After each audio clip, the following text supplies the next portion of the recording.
Because of a dress, I asked William for a divorce. He frowned. You're fat and ugly. Wearing a pink dress makes you look like a pig. What did I say wrong? It's about time you change your habit of throwing tantrums, or else you'll embarrass yourself in public. Sure enough, William's sharp tongue hasn't changed in 10 years. I didn't say a word, went into the room to pack my bags, and placed the divorce papers on the table. He finally reacted, looked up, and asked, Jenny, are you serious? You want a divorce over this small matter? I nodded, because for me, it's not small. William and I were college sweethearts, got married after graduation, and we had our daughter, Anne. For 15 years, William fit the societal mold of a good husband. He's responsible, has no bad habits, hands over his salary, and is good with the kid. If he has one downside, it's his sharp tongue. Like today, I wore a pink dress. It's actually pretty. Pink looks youthful, even, and said, Mom, you look beautiful in this color. But William didn't agree. The moment he saw me, he frowned. Jenny, do you think you're still an 18-year-old girl wearing this dress? You're already fat and ugly, and you were pink, looking like a pig. Hurry and change. You're supposed to pick up in later, and you won't just embarrass yourself, but me too. I've had these hurtful days for over 10 years. But at this moment, clutching the hem of my dress, I felt suffocated, like something was squeezing my heart hard, making it hard to breathe.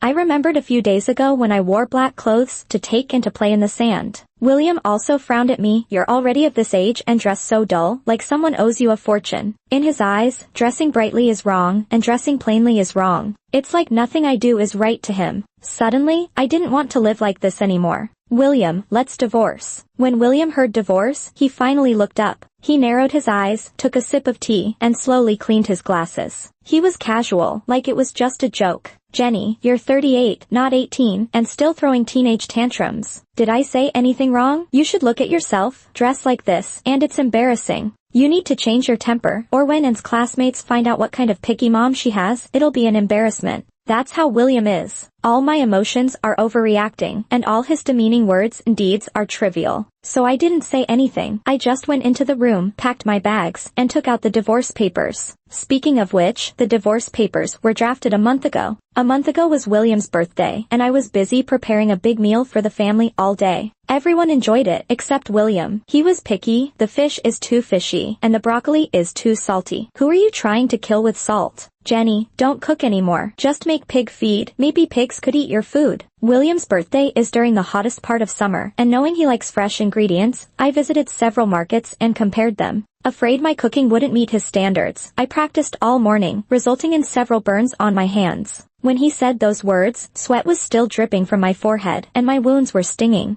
I finally lost control and smashed everything, questioning why William always speaks like that. And William watched from the side, entertained, saying, "It's just a joke." Was that necessary? That's when the divorce papers were drafted. But no one believed I would actually divorce. My mom advised, "Why divorce? You'll regret it once you've calmed down. William's good, no bad habits, just a sharp tongue. Where will you find such a man again?" I was indeed reluctant. 15 years of feelings aren't easy to let go of. But if I'm being honest, it's easy to let go. Like now, I can finally place the divorce papers calmly in front of him, facing his harsh jokes. I think of that saying, all grand exits are just trials. Real departures are always silent. William casually flipped through the agreement, asking, "Trying to scare me with something from the internet? What friend gave you this idea? You couldn't have thought of this yourself." I ignored him and said, "The agreement is real, and it matches our situation. We've been married for 15 years and have 2 houses under both our names. We should split one each. As for the cars, it's the same, and we'll split the savings as per the law, 50% each. Anne is grown up. She can decide whom she wants to live with.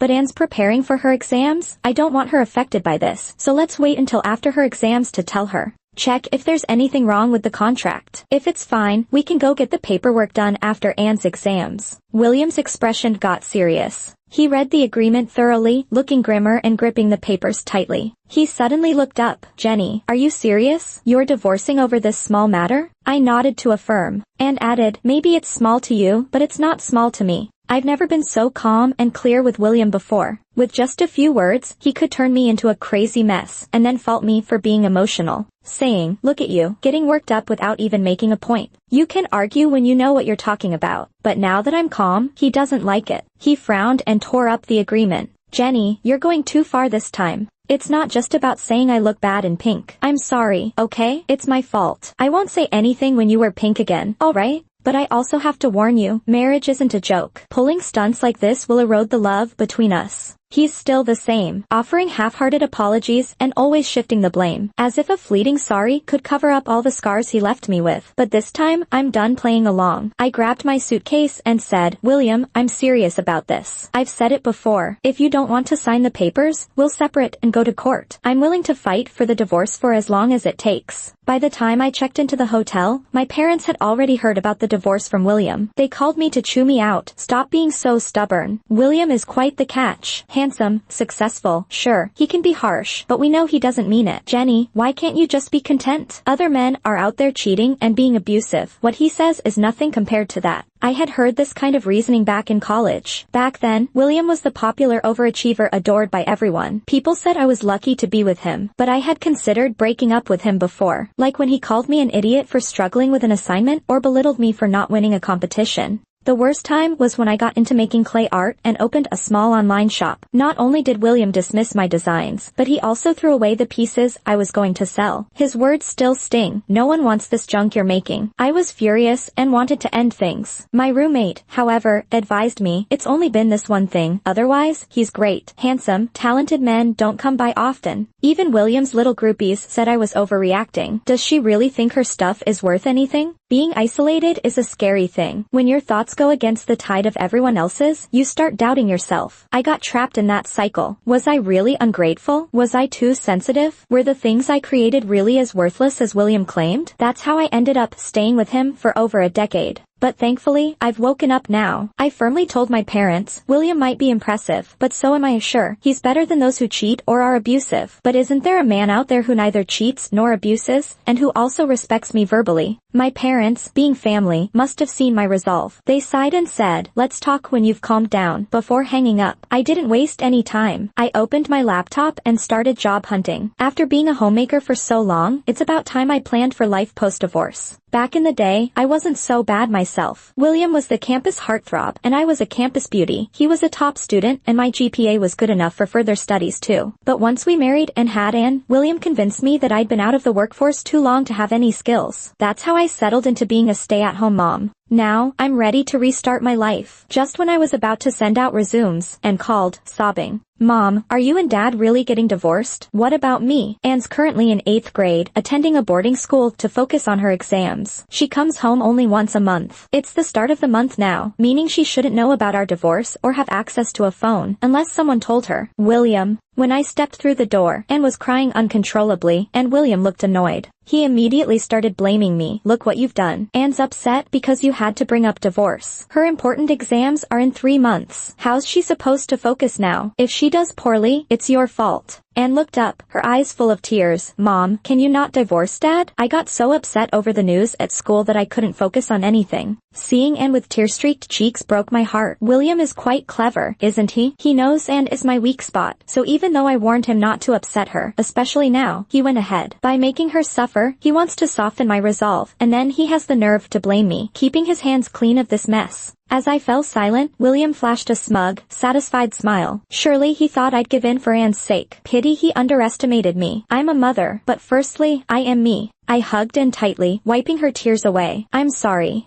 but divorce is a fact between your dad and me now. Anne continued to sniffle softly. William's expression changed suddenly, and he shattered a teacup on the floor. Jenny, don't you see how upset our daughter is? How could you still say such things to her? When did you become so heartless? In the past, I might have started shouting back at William by now, but now, I calmly countered him. First off, I told you not to stress Anne because of her exams. If you hadn't disclosed our divorce news early, she wouldn't be this upset. So it's your fault, not mine. Second, our divorce is real, and I won't lie to Anne just because she's sad. She's grown enough to understand. She deserves the truth. And William, using our daughter's pain to blackmail me into staying and calling me cold-hearted, seems to me you're the cold one here. William seemed taken aback by my reaction. He had nothing to say and lit a cigarette, his voice softer now through the smoke. Jenny, I was wrong. I shouldn't have commented on your pink outfit this morning, nor should I have told Anne about our divorce. Will you forgive me this once? Let's move on and live happily as a family of 3. I'm feeling a bit dazed. Yeah, William hasn't always been so tough on me. Sometimes I can't stand the things he says, and after a big fight, he would lower his pride and ask for forgiveness. I really meant well, just didn't do it the right way. I was wrong, I promise it won't happen again. Just this once. The routine of giving a few criticisms and then a sweet gesture works really well. He can criticize me 1,000 times, yet affirm me once, and I'd be head over heels again. I sighed. William, there's no point in arguing about who's right or wrong anymore. I want a good life, but with you around, I'll never be happy. So, please let me go.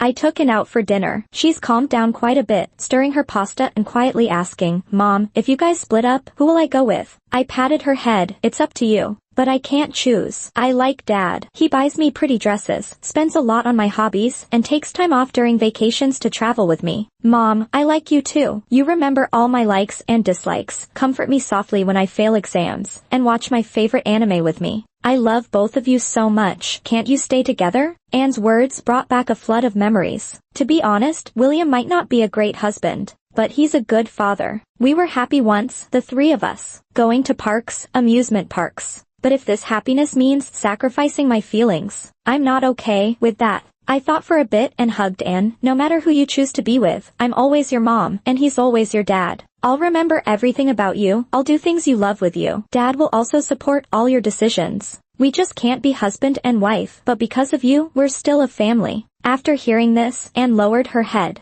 After a while, as if she had made a decision, she wiped her tears and looked up. Mom, I want to stay with you. She analyzed. After you divorce Dad, you'll need to find a job. Competition is really tough right now. It's not going to be easy for you. I want to be there for you. Compared to Dad, I feel like you need me more. I looked at her, a bit surprised. And is more resilient than I thought. She thinks more deeply too. Sensing my emotions, Anne smiled. Mom, I'm not a little kid anymore. This time, let me protect you. I'm not sure what Anne said to William, but he stopped bothering me, though he still hasn't signed the divorce papers. I figured there's no rush. We can wait until Anne finishes her exams. During this time, I rented an apartment and jumped back into the job hunt. Anne was right. Finding a job is tough now. Most of my resumes disappeared into the void. The few that did respond either complained about my lack of experience or that I had a kid. In the end, a design company gave me a chance. Their reason to interview me was unexpected. Turns out it's because I had done clay work in the past. Recently, our company is working on a cultural creation using clay as the main material. We saw your portfolio and noticed your clay work from college. Honestly, it's good. It aligns with our theme. When I heard that, I almost cried. 15 years later, someone finally acknowledged that my work wasn't garbage. I do have skills, and I am talented. I really wasn't that bad, was I? After hanging up, I started preparing for the interview. I studied graphic design in college, so even if I had the basics, it's been a while. I also had to catch up on the latest design software. Those days were tough, but I loved every moment. In William's eyes, I've always been terrible, useless, incomprehensible. But that wasn't the real me. After leaving the wrong person, I'm calm, smart, eager to learn, emotionally stable. I no longer become unhinged over a word or two. I love being in this state, until the day I went to the design company for the interview. But they told me it had been canceled. The receptionist said the interview was canceled via email. Your husband canceled it for you through email. He said in the email that you're only applying for jobs out of spite, not seriously. Once you calm down, you'd return home to care for your daughter. I can't describe my feelings at that moment. Rushing home, I kept explaining my situation over the phone to the interview officer who was on a business trip. I pleaded for another chance. But the officer sounded cold. Sorry, regardless of whether your husband's claims are true or not, we can't risk it. Moreover, after your email canceling the interview, we've found someone suitable. I numbly put down the phone. Felt like all my efforts these days were just a fleeting dream. Yeah, the world is like that. Opportunities come once, and there's always talent lined up. Reality isn't a novel. There are no protagonist perks. Some things, once missed, are truly gone. When I opened the door, William was waiting. You're back. I know what you're about to say. Yes, I canceled your interview. Your email was logged in on the computer. I saw the confirmation, then canceled it for you earlier, and told me to give you some time to calm down. I thought you'd come around, but no, you just got farther away. How long has it been since you last worked? Honestly, you just don't have what it takes. Can you design something with commercial value? Know how to use the software the young folks are using? William rambled on, even leisurely making himself a cup of tea. It must be tough job hunting, right? Admit it, Jenny. Step outside this house, and you're nothing. I couldn't help it. I knocked over his teacup, and then, still simmering with anger, I grabbed a vase and smashed it over his head. Who are you to think I can't design? To think I don't understand? To see me as useless? William clearly wasn't prepared. My attack left him bleeding from his head. Blood stained the white carpet, spreading, congealing, darkening, much like our broken marriage. But seeing me lose it, he had this sick look of satisfaction on his face. Jenny, there you go again, losing your cool. How do you expect to get anything done like this? I suddenly realized what was happening. William was doing this on purpose, intentionally belittling me, to watch me spiral into madness because of his insults. The crazier, the better. He got off on it. My losing control was proof of his power. That's why, earlier, when I was calm toward him, he got so panicked. This time, I wasn't going to let him get away with it. I kept grabbing stuff and chucking it at him, even threw in a few slaps. What's wrong with not keeping calm? Is being calm such a great quality? Stay calm so you can keep diminishing me? Stay calm and go back to a life being manipulated?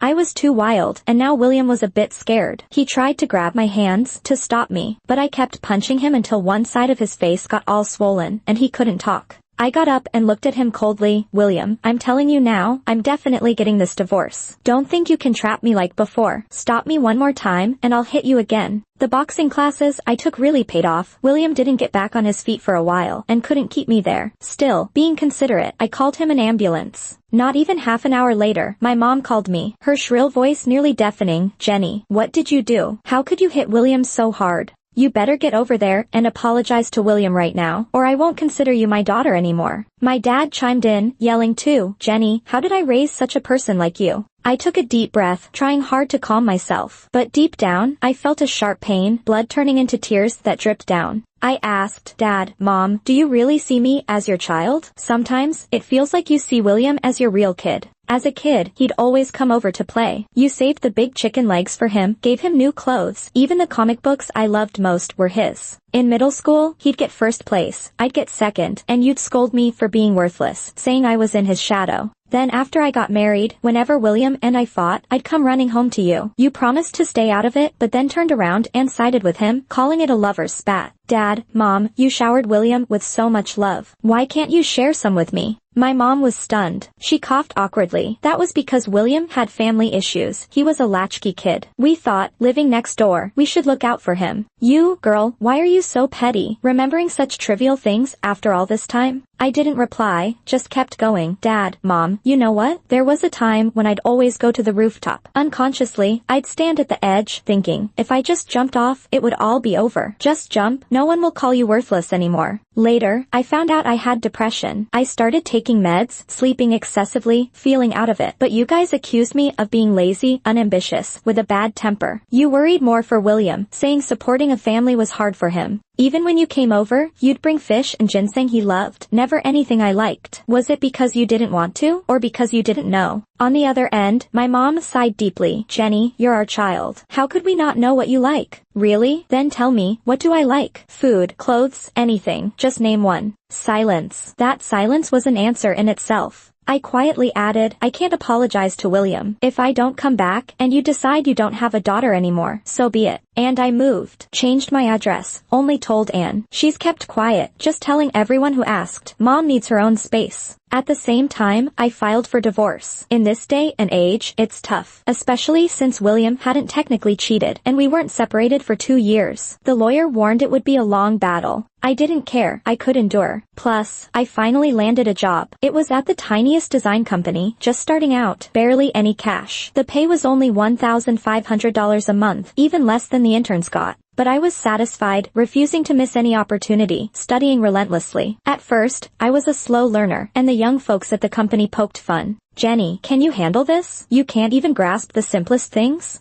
But compared to 15 years of being put down, those remarks were nothing. If I didn't understand, I asked. Didn't comprehend, I'd ask again. Until finally, I had something to show for it. A big company noticed my design work, bought the rights, and I started gaining recognition. With promotions and raises, my wallet was no longer strapped. Now the young ones praised me. Jenny's designs have such a story to them. Of course they do. How old are you compared to her? You can't compete with her experience. Their compliments were so honest, they made me blush. I shrugged it off. Oh, come on, stop joking around. I still have a lot to learn. Intern Cindy cut through my modesty. Jenny, we're not joking. Don't be so down on yourself. You're amazing. Nearly 40, divorced, out in the world making a name for yourself. We reckon when you were young, you must have been some fierce woman, like those TV bosses, unstoppable and commanding. But honestly, that wasn't true. When Jenny was young, she felt inferior to the core. She thought she was bad, incompetent, worthless. Talking to others, her back would involuntarily stoop a little. It was through hardship and pain that Jenny became who she is now. I became friends with Cindy. After work, she'd come to my little rental to eat. Once, while cooking, I got distracted and accidentally added too much salt. Just half a spoon more, really. But a sudden panic hit me. William's words echoed in my head. So much salt in the dish. Who are you trying to salt to death? Don't cook anymore, just make pig food. I was uneasy, carefully bringing out the dish, hoping Cindy wouldn't blame me. Sorry, I added too much salt. It might not taste good. Cindy was shocked. Jenny, you scared me. Just too much salt. The look on your face made me think you put poop in it. She tasted it and looked impressed. Anything Jenny makes is top-notch. It's delicious. A little extra salt can't hide Jenny's cooking skills. Plus, if you ask me, anyone who can cook is amazing. I'm 25, and every time I step into the kitchen, I leave with more cuts on my hands. Jenny, why are you crying? Now Cindy, the careful one, spoke softly. Jenny, what's wrong? Did something happen? If I was sobbing quietly before, now I was outright bawling. I realized for the first time, no one was yelling at me for adding too much salt. It's okay to lose control of your emotions. You can be cared for. My tears fell, bursting into happy little droplets on the floor. I just suddenly felt so happy. The feeling of being appreciated, being cared for. It was so nice. After Anne's high school entrance exams, she stayed home for a bit. She told me William is a mess at living. He forgets to do laundry or can't cook anything edible. Guess he's not as all-powerful as he thinks. No wonder he calls me up so often. One day, it's about where his brown tie is. Next, how to turn on the kitchen exhaust fan. Then the location of the stomach medicine or the repairman's number. I was getting annoyed. Finally, when he called again asking how to fix the kitchen faucet, I mocked him. William, how come you can't even handle the little things? Those familiar words pulled me back to a long time ago. It was a rainy day. I came home drenched and found the kitchen pipe burst, flooding everywhere. I tried fixing the pipe, mopping, and soothing a 2-year-old and in bed, crying nonstop. When William came back, seeing the mess, his first words were, Jenny, how can you not even handle such small stuff? Not good at housekeeping, bad at taking care of Anne. How can you mess everything up so bad? The water kept dripping and kept crying. I begged William to help me out, but he said, managing the house is your job. The mess is your problem. You must deal with it alone. So now, hearing William's anxious call, I gave those words back to him. Silence stretched on the other end. Only soft water sounds and William's heavy breathing remained. He remembered. Yeah, ties don't arrange themselves neatly, cooked meals don't appear out of nowhere, and broken pipes don't magically fix. What I've done has never been a little thing. Never. After a long pause, I heard a barely audible voice from the other end. He said, I'm sorry. Maybe that day's memory made William feel guilty. He started being nicer. Via and I heard the house got a makeover, all to my liking. Somehow, he found my company address, sending me flowers frequently. Roses, tulips, all the romantic stuff I once wanted when I was young.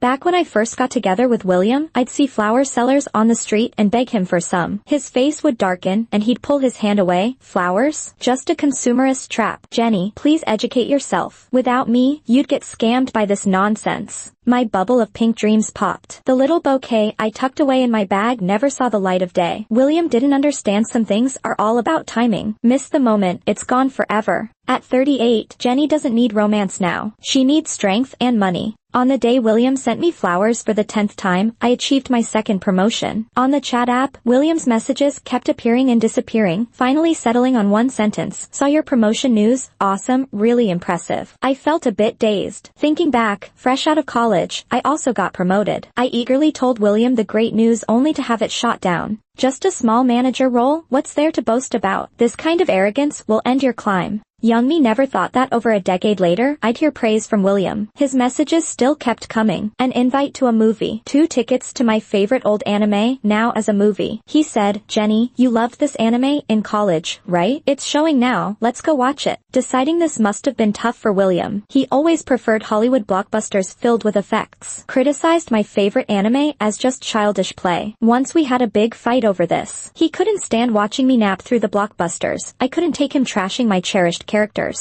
The next day, William deleted all my anime files. The collectibles, posters, gone. What replaced them was a special effects movie list from William. He said, "Jenny, watch something good for a change." Back then, I was 7 months pregnant. No job, no savings, divorce, and then what? What about my unborn daughter? How do I explain to everyone? Would someone as messed up as me ever find someone else? I was too young then, cared more about others than myself. I felt trapped, like I was caught in walls with no way out in any direction. That suffocating feeling has crossed time and space and is rushing back to me now. I suddenly realized it was too late. Whether it was William's apology or his attempts at kindness, it was too late. I wasn't happy about him trying to be better. I only felt fear and unease. Every change he made reminded me of how he used to be. The old wounds ran too deep to be covered by new memories. I told William how I felt. I sincerely asked him to leave me alone. But he didn't understand. "Jenny, I admit I messed up before. But you see, I've changed recently. Do a few harsh words or mistakes from the past really mean you have to shut me out completely?" We couldn't communicate. I just threw the flowers he sent into the trash, turned down his invitations over and over again. But William kept coming back. Until that day, when he found my depression diagnosis note in a drawer at home. I saw William again a year later. I had just finished a counseling session and saw him smoking downstairs at the clinic. Honestly, at first glance, I didn't recognize him. He looked so worn out. Our mutual friends said he hadn't been doing well the past 6 months. His career hit a bump, getting scolded by his boss daily at work. And he wasn't any good at housework, leaving things in chaos at home. I suddenly realized he'd aged. He wasn't the sharp, commanding figure he used to be in college. In his tired life, he needed someone slightly beneath him to prove he was still smart, successful, handsome. In his life, there was no better choice than me for that. William was delighted to see me. Or maybe, astonished. In those 6 months apart, I'd lost a lot of weight and got a perm. Looked like a whole new person. My career was thriving, landing a few big projects, and my bonus had tripled. William didn't get too enthusiastic, just cautiously said, "Jenny, long time no see." I nodded.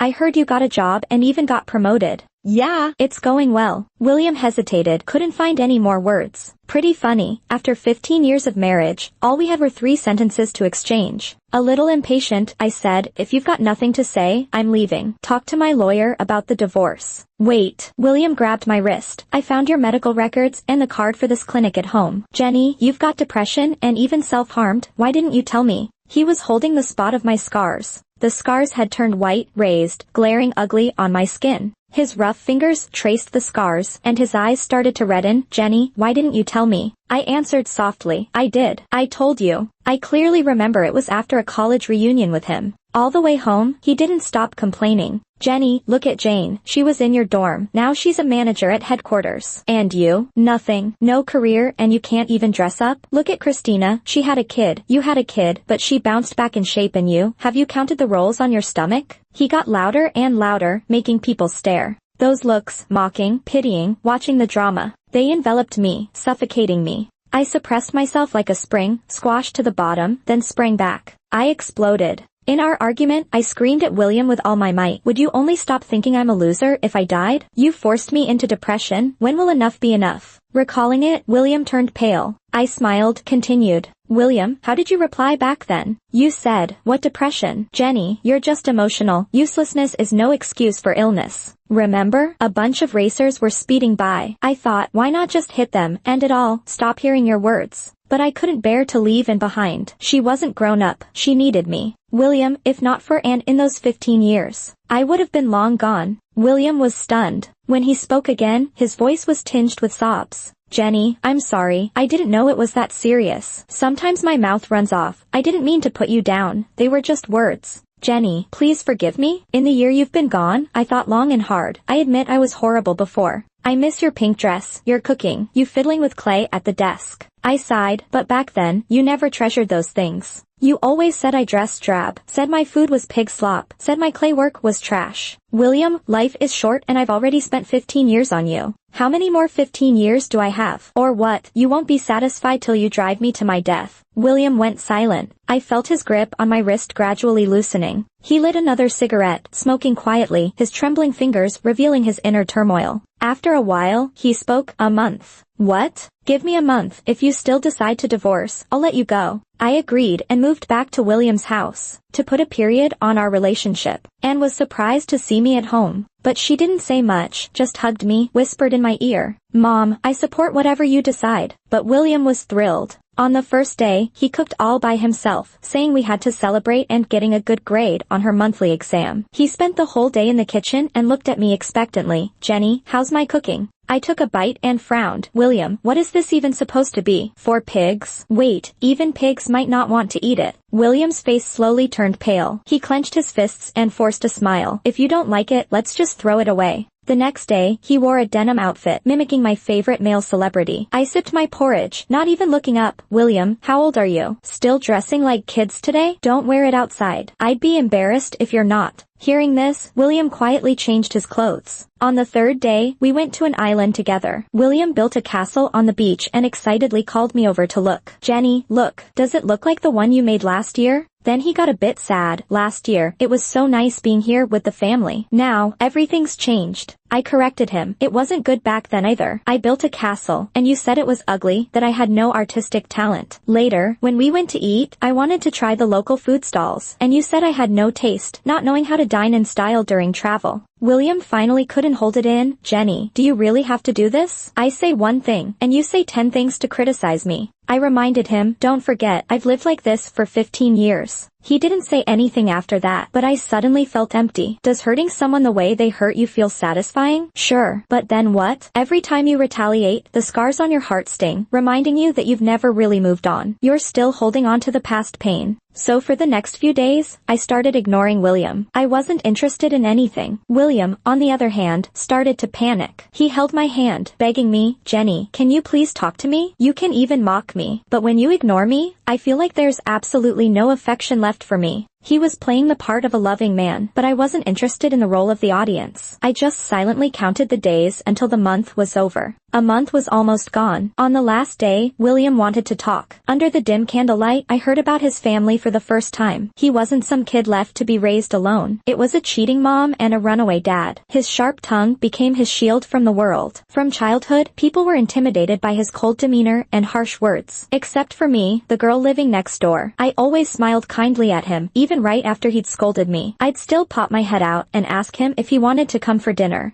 "Jenny, I never knew love, so I didn't know how to love anyone. I just remember my dad used to scold my mom like that. People around us would say that fighting and bickering was a form of love. So that's what I thought love was." "Jenny, I'm sorry, I hurt you." He cried into his hands, talking about his helplessness. I just felt alarmed. I never thought the occasional kindness I showed would become the source of my nightmares later in life. If I hadn't reached out to that boy in the corner, if I hadn't invited that poor boy to eat with us, maybe I would have parents who love me, a partner who respects me. Instead, I've been drifting in this nightmare called marriage for over a decade. "Jenny, I understand now. I was loving you the wrong way. Can you give me another chance to start over?" I shook my head. "How do you start over?" William might be able to restrain himself. For 3 months, 6 months, maybe even a year. But what about the next 5 years, 10 years, 20 years? Life is long. Can he promise he'll never fall back into old habits? I can't risk it. I won't. William understood my answer. He wiped away his tears and signed his name on the divorce agreement. We picked a sunny day to get divorced. When I held the divorce certificate, I couldn't help but laugh. William forced a smile, joking, "Jenny, we're getting divorced, and you can still laugh, heartless. Sometimes I really think, maybe you never loved me." The trees cast shadowy spots of sunlight on the ground. I vaguely remembered the day William and I got our marriage certificate. It was a sunny day, too. That day, he surprisingly listened to me and wore a white shirt and black shoes. When I acted playfully, he didn't criticize me, just awkwardly turned his head, his ears turning red.